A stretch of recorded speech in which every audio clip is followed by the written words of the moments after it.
নমস্কার বন্ধুরা, আপনাকে হ্যাপি ফ্রেন্ডশিপ ডে জানাতে এসেছি। হ্যাপি ফ্রেন্ডশিপ ডে বন্ধুরা।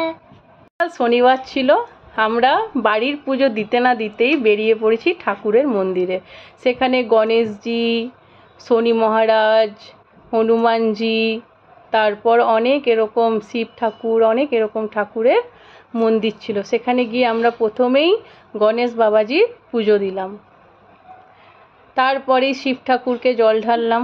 এইটা তো শ্রাবণ মাস চলছে, তো শ্রাবণ মাসে ভালোই সুন্দরভাবে জল ঢালতেও পারছি, আবার আরাধনাও করতে পারছি।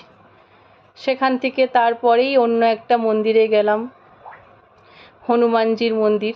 তারপর হনুমানজিকে একটু আরতি করে সেখান থেকে তার পাশের মন্দিরে চলে গেলাম। বৃষ্টি পড়ছে, তারপরে আস্তে আস্তে গিয়ে আমরা পৌঁছালাম ব্রহ্মা বিষ্ণু মহেশ্বরের কাছে।